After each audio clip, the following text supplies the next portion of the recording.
নমস্কাৰ স্বাগতম জনাইছো আপুনি চাই আছে আফটাৰনুন এক্সপ্ৰেছ ষ্টুডিঅ'ত মই গীতাশ্ৰী আৰম্ভণিতে গুৰুত্বপূৰ্ণ বাতৰি মীন বিভাগৰ নিযুক্তি কেলেংকাৰী সন্দৰ্ভত সিএম ভিজিলেন্সে তদন্ত কৰিব বুলি মন্তব্য কৰিছে মুখ্যমন্ত্ৰী ডক্টৰ হিমন্ত বিশ্ব শৰ্মাই যি মীন নিগমৰ কেলেংকাৰীয়ে টুল পাৰ লগাইছে অধ্যক্ষৰ প্ৰাক্তন ওএছটিয়ে যি ধৰণে টকা লোৱাৰ অভিযোগ উত্থাপন হৈছে টুল পাৰ লাগিছে ভিডিঅ' কিছু পোহৰলৈ আহিছিল আৰু সেই ভিডিঅ' ছ'চিয়েল মিডিয়াত ভাইৰেল হোৱাৰ পিছতো যথেষ্ট প্ৰতিক্ৰিয়া হৈছে কিন্তু মুখ্যমন্ত্ৰীয়ে কিছু মন্তব্য কৰিছে বহু বিষয়ৰ লগতে মুখ্যমন্ত্ৰীয়ে মীন নিগমৰ নিযুক্তি কেলেংকাৰী সন্দৰ্ভতো মন্তব্য কৰিছে সিএম ভিজিলেন্সে তদন্ত কৰিব বুলি ক'লে মুখ্যমন্ত্ৰী ডক্টৰ হিমন্ত বিশ্ব শৰ্মাই মহাজৰিকাৰ কথাও মই ক'ব লাগিব স্যাৰ বহু অভিযোগ উঠিছে নিযুক্তি কেলেংকাৰীৰ কথা আহিছে মুখ্যমন্ত্ৰী পৰ্যায়ত এইটো কথা নকওঁ যদি ক'ৰবাত কেলেংকাৰী আছে ভিজিলেন্স আছে তেওঁলোকৰ এছপি আপোনালোকৰ লগত কথা সিএম ভিজিলেন্সৰ অলৰেডি তেওঁলোকে কথা পাতিব ইমান এইটো পৰ্যায়ত মই ইমান মনটো নাথাকিব আৰু কিবা কম কিবা হ'ব ঠিক আছে আৰু মীন নিগমৰ প্ৰাক্তন অধ্যক্ষ ৰমাকান্ত দেউৰীৰ যি ওএছটি পদ্ম হাজৰিকাৰ বিৰুদ্ধে যি ধৰণৰ অভিযোগ উত্থাপন হৈছে পদ্ম হাজৰিকাই গুৱাহাটীৰ কাৰ্যালয়ত ধন লোৱাৰ যি এক্সক্লুচিভ দৃশ্য সেয়া বন্দী হৈছিল নিউজ 18 অসম নৰ্থ ইষ্টত আৰু সেই যি গোটেই সম্প্ৰচাৰ হোৱাৰ বিষয়টো তাৰ পিছতে প্ৰতিক্ৰিয়া প্ৰকাশ কৰিলে বৰ্তমানৰ মীন নিগমৰ অধ্যক্ষ গুৰুজ্যোতি দাসে এমডিৰ জৰিয়তে কমিটি গঠন কৰি নিযুক্তি কেলেংকাৰীৰ তদন্ত আৰম্ভ কৰা হৈছে বুলি মন্তব্য কৰিছে প্ৰাক্তন বিধায়ক গুৰুজ্যোতি দাসে বিভাগটো আপুনি জয়েন কৰাৰ পূৰ্বে বিয়াগুণ কেলেংকাৰী সংঘটিত হৈছে আৰু যে ৰমাকান্ত দেউৰী আৰু পদ্ম হাজৰিকা বিশেষকৈ পদ্ম হাজৰিকাৰ ওপৰত কি একশ্যন ল'ব চাওক এতিয়া এইটো শুনি আছোঁ আৰু আমি বোৰ্ড মিটিংখন প্ৰথম আয়োজন কৰিলোঁ তাত অলপ আমি আশোহা দেখিছোঁ আৰু তাতে আমি বোৰ্ড মিটিঙতে এটা সিদ্ধান্ত লৈছোঁ ডিপাৰ্টমেণ্টেলি এটা ইয়াক চাবৰ কাৰণে এমডিক দায়িত্ব দিছে নতুন এমডি আমাৰ জইন কৰিছে তো আমি পৰৱৰ্তী সময়ত গোটেইখিনি ভালকৈ তন্নতন্নকৈ চাম নিশ্চয় আৰু ইয়াৰ ব্যৱস্থা গ্ৰহণ কৰা হ'ব আমি বোৰ্ড মিটিং হ'ল বোৰ্ড মিটিঙতে এইটো সিদ্ধান্ত হয় কথাবিলাক আৰু সেইটো আমি বোৰ্ড মিটিঙত এই কথাখিনি উপস্থাপন কৰিছোঁ তাতে এটা এমডিৰ জৰিয়তে কমিটি গঠন কৰি চোৱা চিতা কৰিব দায়িত্ব দিছোঁ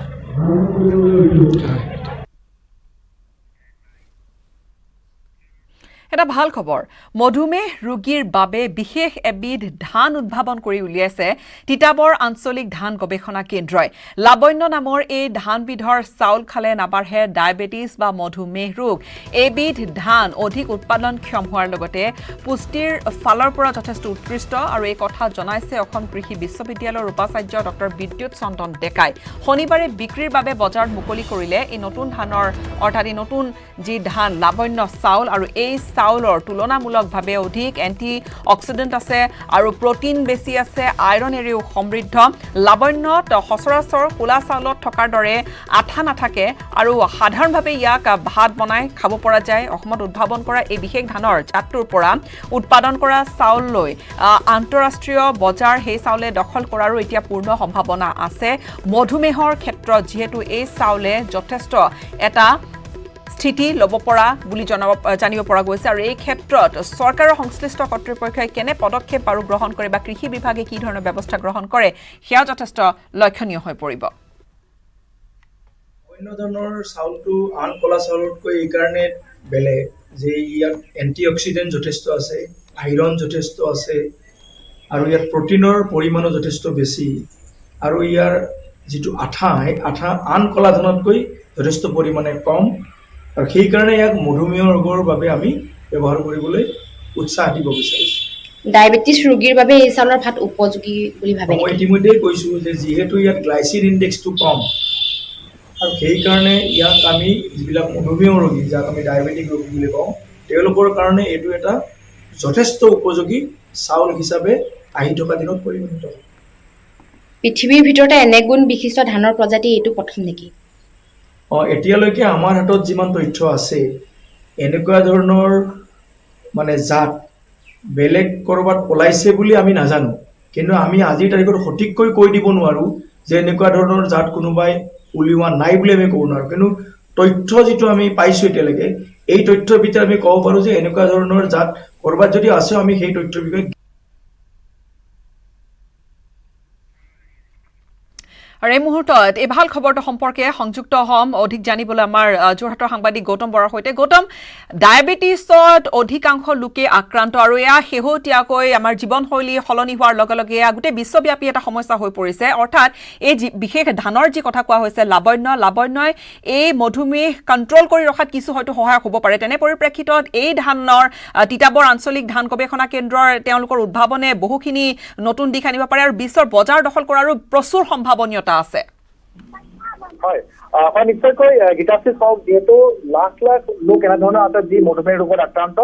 তেওঁলোক ডায়েবেটিছ ৰোগত আক্ৰান্ত, আৰু তেওঁলোকৰ বাবে সুখবৰ যে তেওঁলোকে খোৱা লোৱাৰ ক্ষেত্ৰত বহুখিনি সীমাবদ্ধতাৰ মাজেৰে চলিব লগা হয়। আৰু এই ক্ষেত্ৰত যোৰহাটৰ যি অসম কৃষি বিশ্ববিদ্যালয়ৰ অধীনত থকা তিতাবৰস্থিত যি ধান গৱেষণা কেন্দ্ৰ আছে, তাৰ বিজ্ঞানীসকলে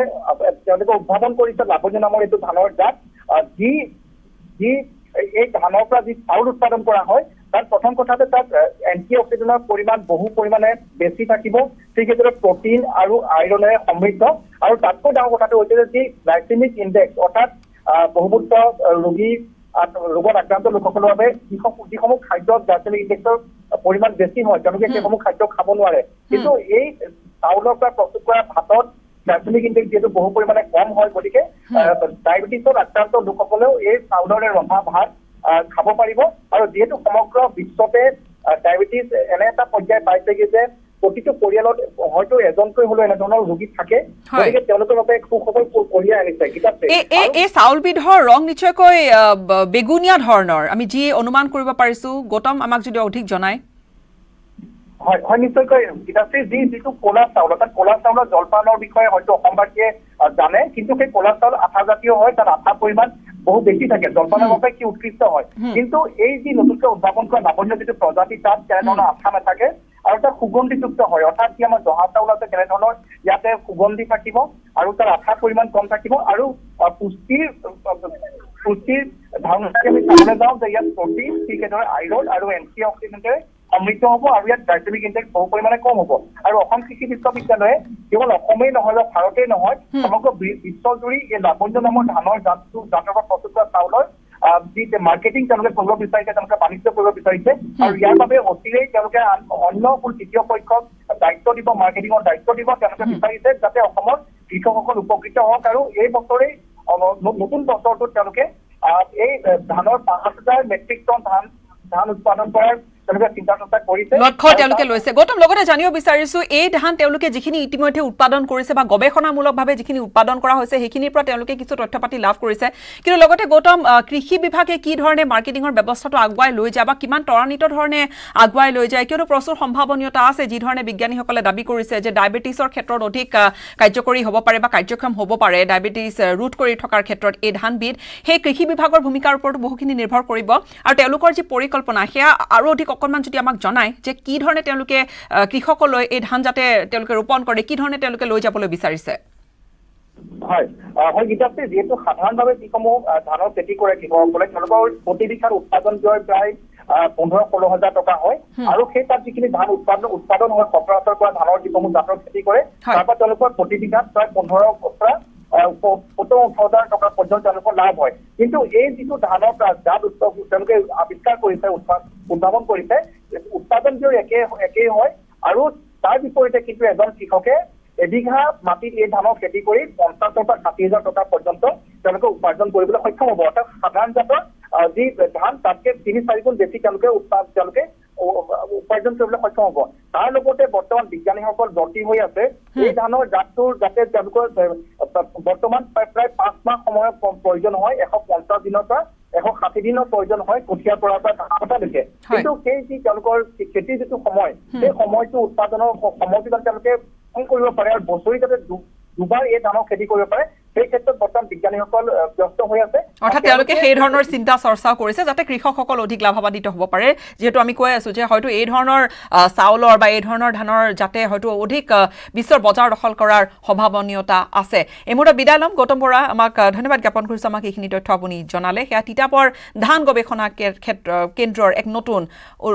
তেওঁলোকৰ লাবণ্যক লৈ এক নতুন সফলতা। উৎপাদনক্ষম হৈছে, অধিক হ'ব আৰু অধিক এণ্টি অক্সিডেণ্ট আছে এই ধানবিধত, প্ৰটিন বা আইৰণৰ মাত্ৰাও অধিক।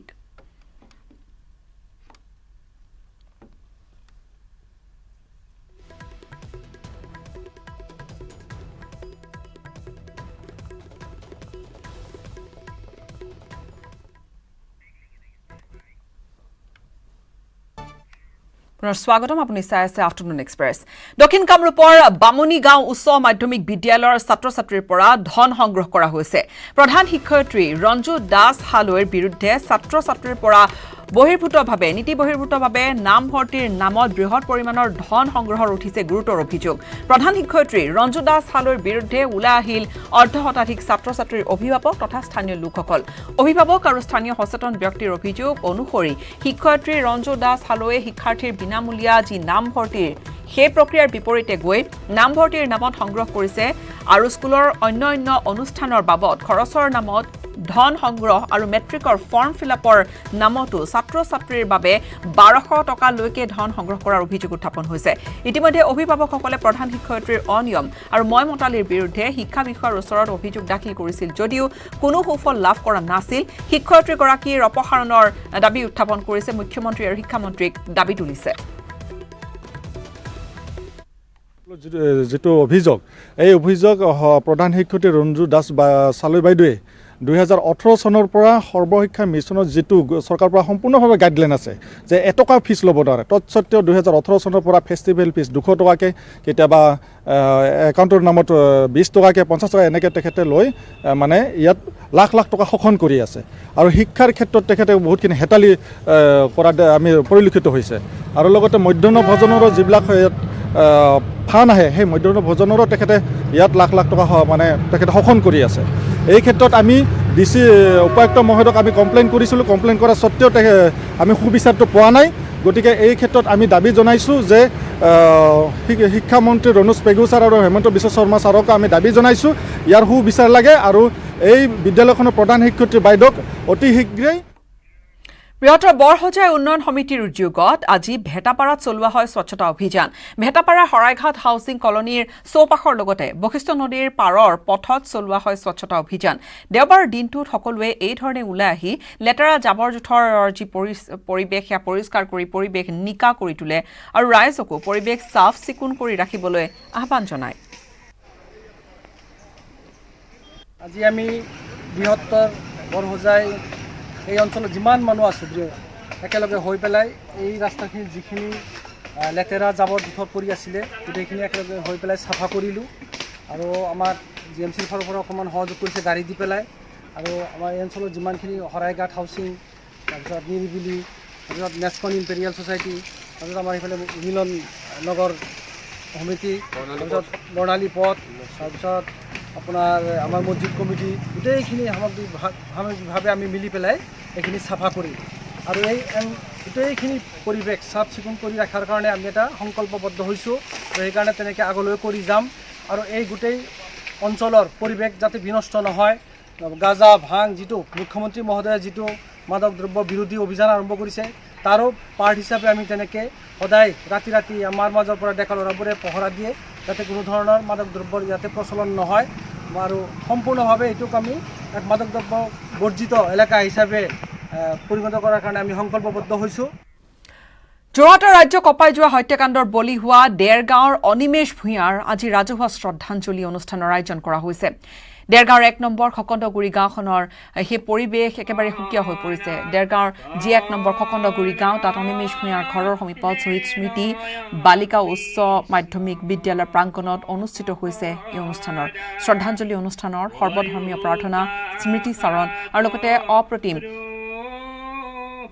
অনিমেশ নামৰ এখন স্মৃতি গ্ৰন্থও উন্মোচন কৰা হৈছে জাতি ধৰ্ম নিৰ্বিশেষে সকলোৱে অংশগ্ৰহণ কৰা এই ৰাজহুৱা শ্ৰদ্ধাঞ্জলি অনুষ্ঠানত উপস্থিত থাকে জিলা উপায়ুক্ত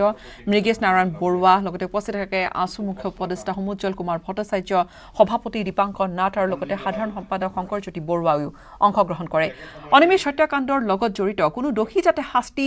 হাৰি যাব নোৱাৰে শাস্তি যাতে পায় তাৰ বাবে চৰকাৰ আৰু প্ৰশাসনে কঠোৰ ব্যৱস্থা ল'বলৈ আহ্বান জনাইছে ছাত্ৰ সন্থাৰ নেতৃবৃন্দই অনিমেশৰ পৰিয়ালে যাতে ন্যায় লাভ কৰিব পাৰে তাৰ বাবে ছাত্ৰ সন্থাই তীক্ষ্ণ নজৰ ৰাখিব বুলিও সাংবাদিকৰ আগত প্ৰকাশ কৰে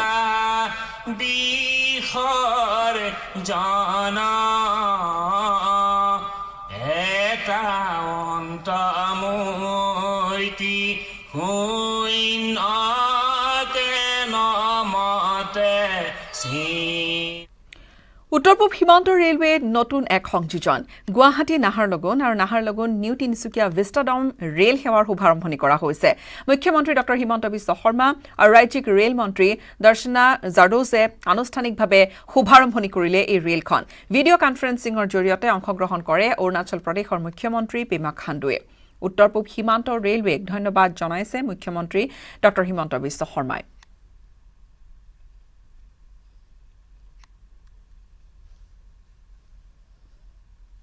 পৰ্যটনৰ বাবে আজি এটা অত্যন্ত আনন্দৰ দিন আপোনালোকে জানে যে কিছুদিন আগতে গুৱাহাটী আৰু হাফলঙৰ মাজত ভিষ্টাডম ট্ৰেইন ইন্ট্ৰডিউচ কৰা হৈছিল এতিয়া ইমান টুৰিষ্ট হাফলঙত যায় যে হাফলঙত হোটেলৰ ক্ৰাইচিছ হৈ গৈছে হাফলঙৰ পিছত আজি NF ৰেলৱে আৰু 3টা ৰুটত ভিষ্টাডম ইন্ট্ৰডিউচ কৰিলে এটা হ'ল গুৱাহাটীৰ পৰা নাহৰলগুন দ্বিতীয়তে হ'ল ডিব্ৰুগড় তিনিচুকীয়াৰ পৰা নাহৰলগুন আৰু যিখন হাফলঙলৈকে গৈ আছিল সেইখন বদৰপুৰলৈকে এক্সপানশ্যন কৰিলে ইয়াৰ ফলত আমাৰ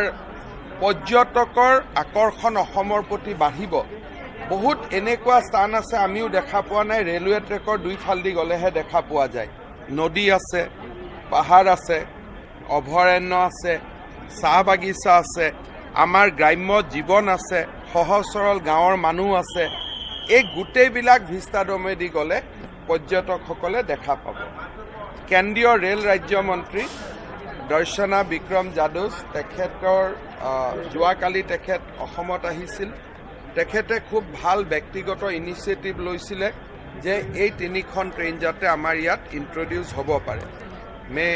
दर्शना मैडम को भी बहुत बहुत साधुवाद देना चाहूँगा इसलिए इससे आसाम का टूरिज्म मैप को और टूरिज्म सेक्टर को बहुत बड़ा बल मिले পৰৱৰ্তী খবৰ কৃষকৰ সহায় হোৱাকৈ কিষাণ ৰেলৰ প্ৰস্তাৱ মুখ্যমন্ত্ৰী ডক্টৰ হিমন্ত বিশ্ব শৰ্মাৰ কি ক'লে তেওঁ এবাৰ শুনক এটা কাম আমি NF ৰেলৱেৰ লগত কৰিব গৈ আছো এটো হ'ল কিষাণ ৰেল আমাৰ অসমৰ খেতিয়কসকলে বস্তুৰ দাম নাপায় বিশেষকৈ পাইনাপল বা হৰ্টিকালচাৰ প্ৰডাক্টখিনি কল পাইনাপল এতিয়া NF ৰেলৱেৰ লগত কথা পাতি আমি কিষাণ ৰেল চলাব খুজিছো যাতে অসমৰ যিকোনো গাঁৱৰ পৰা আমি কৃষিজাত সামগ্ৰী ৰেলেদি আমি ভাৰতৰ মুখ্য বজাৰসমূহলৈকে লৈ যাব পাৰোঁ প্ৰধানমন্ত্ৰী নৰেন্দ্ৰ মোদী ডাঙৰীয়াৰ আশীৰ্বাদত এনেকুৱা বহুত প্ৰচেষ্টা অসমত আৰম্ভ হৈছে আৰু মই ভাবোঁ যে এইবিলাকৰ জৰিয়তে আমি পৰ্যটন মানচিত্ৰ অসমৰ GDP নিবনুৱাৰ সংস্থাপন এই গোটেইবিলাকৰ ক্ষেত্ৰত আমি বহুদূৰ আগবাঢ়ি যাব পাৰিম নাজিৰা দুটা গড়ৰ মুক্ত বিচৰণ নাজিৰা মেকিপুৰৰ নিম তিতাত দুটাকৈ গড়ে মুক্তকৈ বিচৰণ কৰিছে আতংকিত হৈছে ৰাইজ আৰু গড় দুটাৰ এই ধৰণৰ বিচৰণক লৈ চিন্তিত হৈ আছে অঞ্চলবাসী ঘটনাস্থলীত উপস্থিত আছে বন বিভাগৰ দল গড় চাবলৈ অঞ্চলটোত শ লোকৰ ভিৰ পৰিলক্ষিত হৈছে গড় চাবলৈ এফালে ৰাইজৰ ভিৰ এফালে কিন্তু গড়ক লৈ সকলোৰে চিন্তা যাতে চোৰাং চিকাৰীৰ চকু নপৰে বা চোৰাং চিকাৰীৰ পৰা যাতে এই গড়ৰ ৰক্ষা কৰি ৰাখিব পাৰি তাৰ বাবেও সকলোৱে চিন্তা চৰ্চা কৰিছে বা উদ্বিগ্ন হৈ পৰিছে কিন্তু আনহাতে দেখা গৈছে যে বিভিন্নজন ব্যক্তিয়ে এই গড় চাবলৈ ওলাই আহিছে নাজিৰাৰ ঘটনা নাজিৰাৰ মেকিপুৰৰ নিমতিতাত দুটাকৈ এটা নহয় দুটাকৈ গড়ে মুক্ত বিচৰণ কৰিছে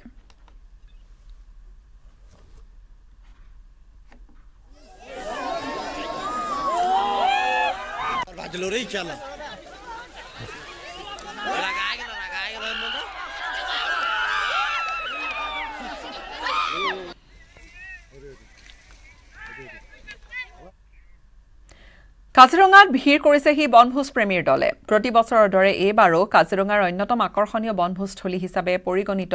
কহৰা নদীৰ পাৰত ভিৰ বাঢ়িছে লাহে লাহে বনভোজৰ দলবোৰৰ ডিচেম্বৰ মাহৰ ৩য়টো দেওবাৰৰ দিনা হাঁহে মাহে এসাঁজ খাবলৈ আহিছে বনভোজ প্ৰেমী আৰু কাজিৰঙাৰ নৈসৰ্গিক পৰিৱেশৰ মাজত কহৰা নৈৰ পাৰত আনন্দময় পৰিৱেশৰ মাজত এসাঁজ সকলোৱে খোৱা বোৱাৰ আয়োজন কৰিছে ফূৰ্তি ফাৰ্তাৰে মতলীয়া বনভোজ প্ৰেমী